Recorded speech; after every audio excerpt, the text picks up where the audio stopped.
Bonjour, avec vous Olga Alexandrova. Aujourd'hui je vous propose d'écouter ce conte thérapeutique sur le pardon et le réécouter au besoin. Le conte thérapeutique est un outil puissant pour nous faire guérir et nous faire grandir. Cette histoire s'adresse à tous ceux qui gardent en eux les blessures du passé, qui n'ont pas pu pardonner à leurs parents, qui ne se sont pas encore libérés de leur rejet, leur absence, leur abandon ou des injustices subies. Pour les outils de libération émotionnelle, je vous invite à visiter mon site et je mets le lien sous la vidéo. Vous y trouverez une méditation très puissante sur le pardon, ainsi que d'autres documents et séances d'hypnose sur cette thématique. Je vous propose d'écouter cette histoire. C'est l'histoire d'une femme.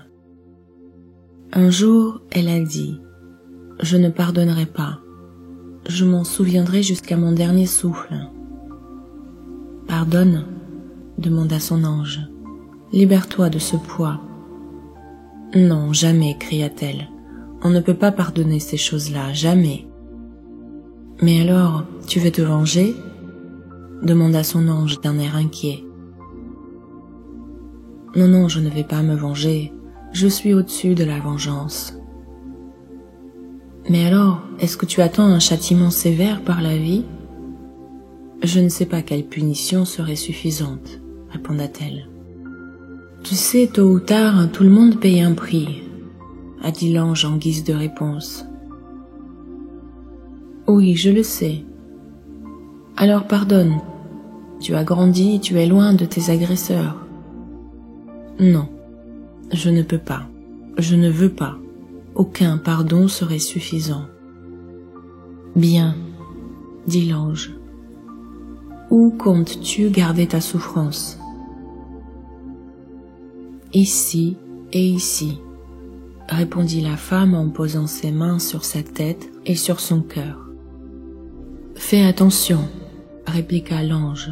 « Le poison des émotions gardées est puissant. Tel une pierre, il peut te tirer vers le fond. Tel un volcan, il peut produire des flammes de colère en toi. » « Non, c'est la pierre de la mémoire, c'est un volcan de colère qui me protège, ce sont mes alliés. » Et sa blessure s'est installée dans sa tête et dans son cœur. Elle était jeune et en pleine santé, resplendissante, pleine de projets.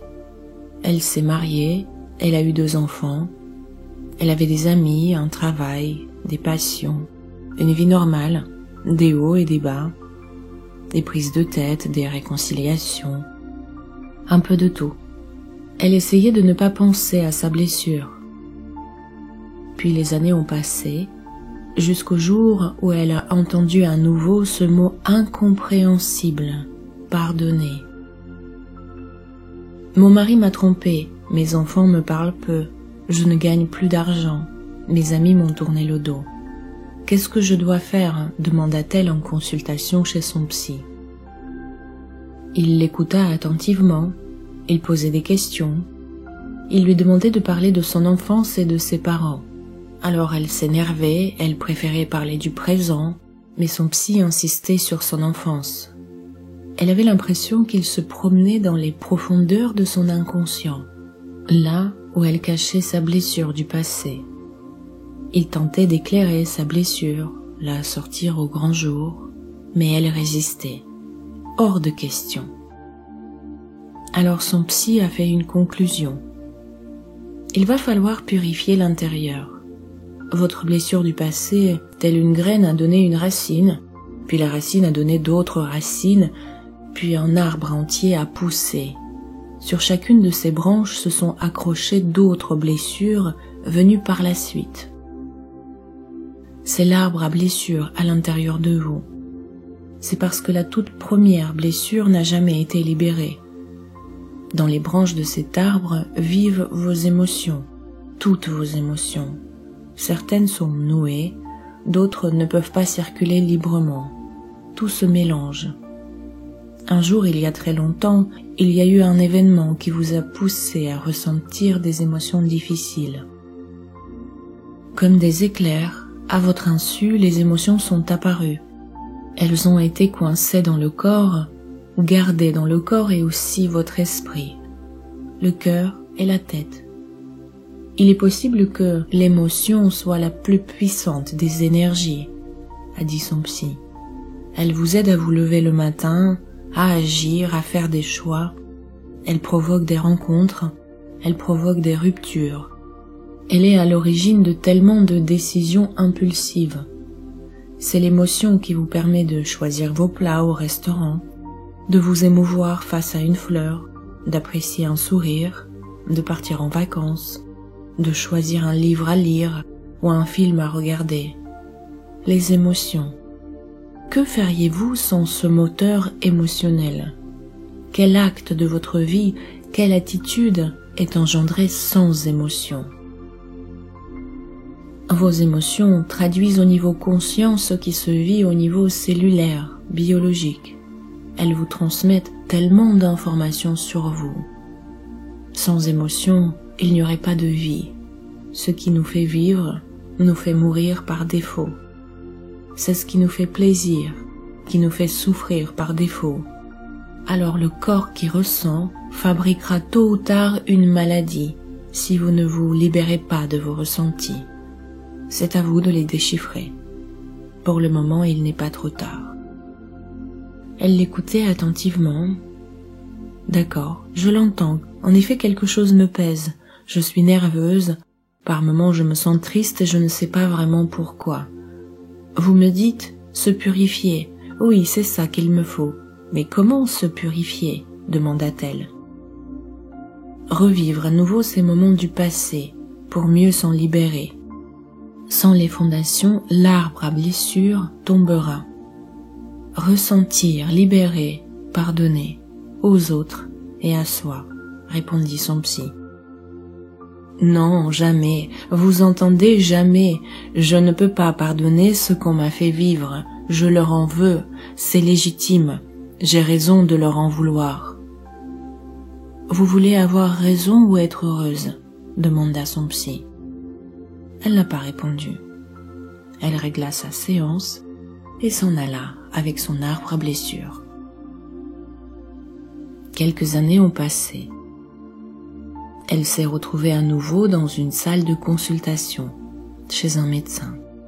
Il regardait ses radios, il feuilletait ses analyses, il écrivait dans un carnet, il fronçait les sourcils. « Êtes-vous entouré par des proches ?» lui demanda son médecin. « Mes parents sont décédés, je suis divorcée, mes enfants sont loin. Pourquoi avez-vous besoin de savoir si je suis entourée ? Voyez-vous, vous avez une tumeur. Ici. » Il montra l'IRM de son cerveau. C'est ça qui explique vos migraines, l'insomnie et la fatigue. Alors, est-ce qu'une opération peut me sauver? Dites-moi, s'il vous plaît, pouvez-vous m'opérer? Elle était sous le choc. Ce n'est pas aussi simple que ça. Voici votre cardiogramme. Votre cœur est très faible. On dirait même que votre cœur est serré de tous les côtés et n'est pas capable de supporter une opération. Il faut commencer par le cœur, et seulement après. Il n'a pas eu le temps de finir sa phrase. Elle avait tout compris. Le après pouvait ne plus jamais arriver. « Je vais vous prescrire un médicament, » dit le médecin. « Mais vous aussi, vous devez vous aider. »« Comment ? Je ferai tout ce que vous me demandez. » Alors le médecin la regarda et lui posa cette question. « Depuis combien de temps n'avez-vous pas apprécié la chaleur du soleil, humé le parfum d'une fleur, entendu une belle mélodie, dit à vos proches que vous les aimez? Vivez des émotions positives, la joie, la tendresse, la sérénité. Allez vous promener, vous ressourcer, profitez-en pour remettre de l'ordre dans vos relations. Tombez amoureuse. Appréciez ce que vous avez accompli. Rappelez-vous votre enfance. Essayez de pardonner à ceux qui vous ont blessé. Le pardon peut devenir un médicament, votre médicament gratuit. Faites-le pour vous-même, pas pour les autres. Ce n'est pas aussi difficile que ça. Elle rentrait chez elle. Pardonner ou mourir. mourir ou pardonner. S'éloigner de tout ce cauchemar. Aller quelque part, se poser, se calmer. Aller dans la nature, se ressourcer. Oui, c'est décidé. Elle prit la route pour aller dans un endroit qu'elle aimait. Une belle falaise face à la mer. Elle marchait seule, elle se posa sur un banc.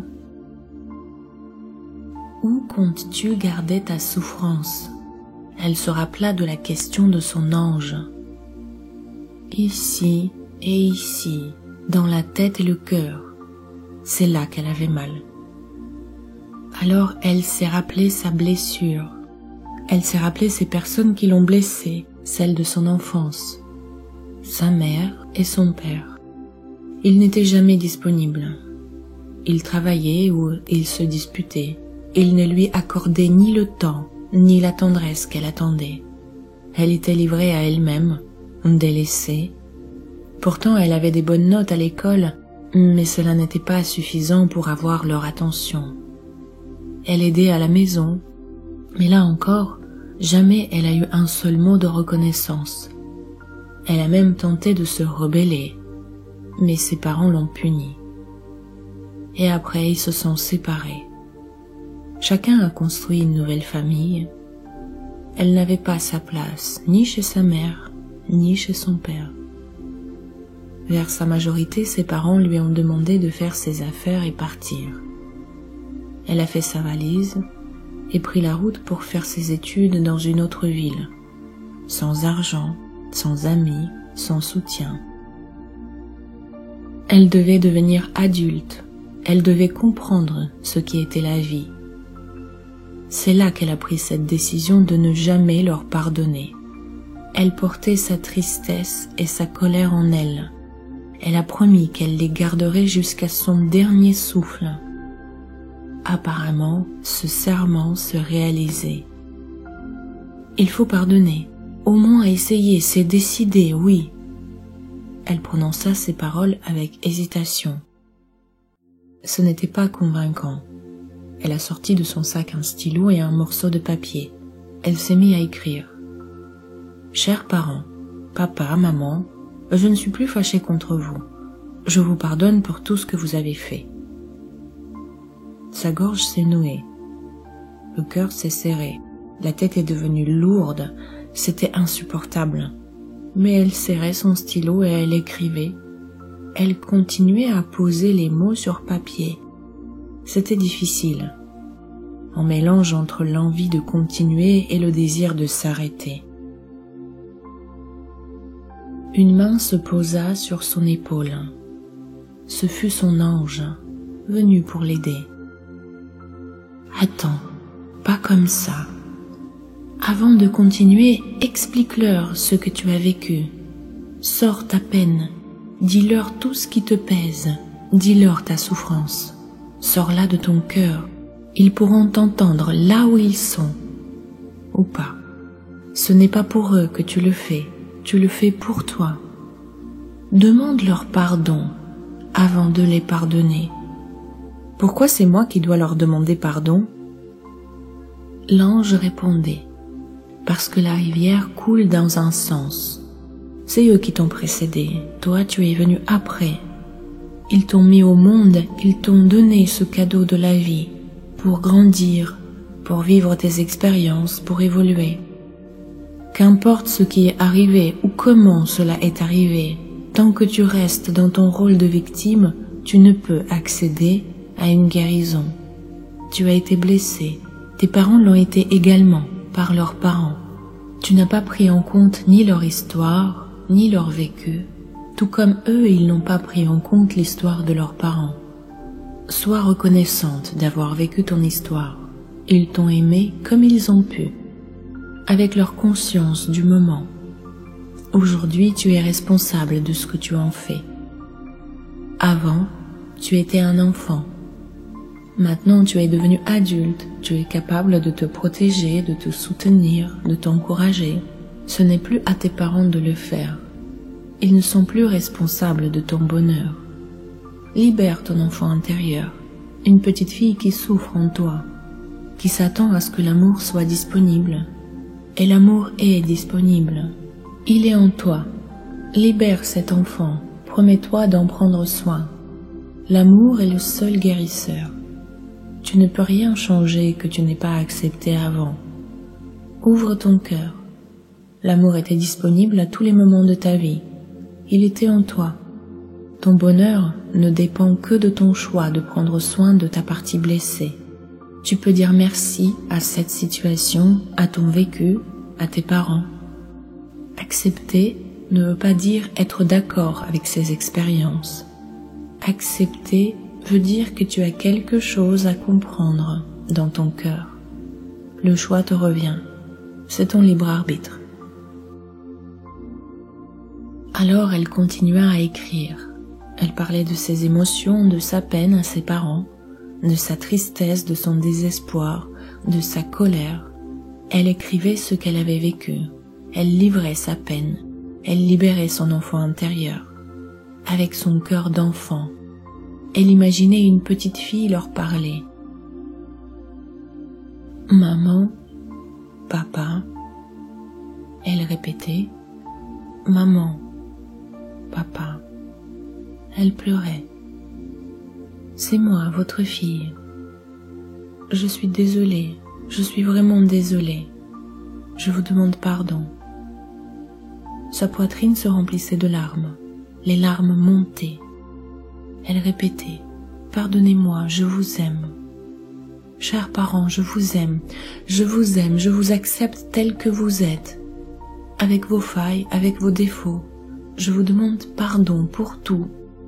Merci pour tout ce que vous m'avez enseigné, à travers la souffrance et l'amour. Vous étiez mes meilleurs professeurs. Aujourd'hui, je reprends mon droit d'être heureuse par moi-même. » Elle écoutait son cœur. Il a fallu un peu de temps. Elle pleurait. « Comment tu te sens ?» demanda l'ange. « Je ne sais pas, je suis vidée. » Elle sentait quelque chose dans sa poitrine, quelque chose de nouveau, de chaud. Peut-être que c'était l'arbre à blessures qui s'était cassé en 1000 morceaux. Elle sentait que sa tête était plus légère. Elle pleurait de joie. Un sentiment de bien-être l'envahissait. Elle respirait. Elle ressentait la moindre chose, le moindre brin d'herbe. Elle voyait toute la palette de couleurs. Elle sentait la chaleur du soleil. Partout autour d'elle, il y avait la beauté de la nature dans un paysage qui s'étendait à perte de vue, la remplissant de bonheur. Son cœur débordait d'amour, pour elle, pour ses parents, pour ses enfants, pour tous ceux qu'elle avait rencontrés sur son chemin, pour l'univers tout entier. Elle comprenait qu'elle a failli mourir d'un cœur trop fermé, des larmes qu'elle n'avait jamais versées, des peurs qu'elle n'avait pas apaisées, des colères qu'elle n'avait pas entendues. Elle pleurait de joie, elle souriait. Une lumière rayonnante remplissait ses cellules, une lumière apaisante, une lumière scintillante. Elle était aussi vaste que l'univers dans lequel elle vivait. Elle était aussi lumineuse que le soleil. Elle était aussi ancrée que la falaise sur laquelle elle marchait. Elle était aussi douce que l'herbe verte sous ses pieds. Elle était aussi remplie que l'océan qu'elle regardait. Elle se remplissait d'amour. Elle était amour. Voilà. C'est une belle histoire de vie. C'est une histoire qui se répète depuis la nuit des temps. Certains d'entre nous n'ont pas le temps de briser nos arbres à blessures. D'autres ont le temps de replanter de nouvelles graines, des graines de joie, de bonheur, d'acceptation, de compréhension. Chacun son cheminement. Cette histoire m'a été inspirée par plusieurs personnes. C'est aussi mon histoire personnelle, de mon enfant intérieur, l'histoire des personnes qui viennent me voir. C'est aussi l'histoire des chercheurs et des auteurs qui s'intéressent au décodage biologique des maladies, à l'impact de nos émotions sur notre corps, comme Christian Flech qui m'a inspiré et m'a enseigné plusieurs techniques de libération émotionnelle, également Jacques Martel dont j'utilise la TIC, la technique d'intégration par le cœur, et d'autres personnes. C'est l'histoire de la vie. Si elle vous a parlé, merci de la partager avec un maximum de personnes.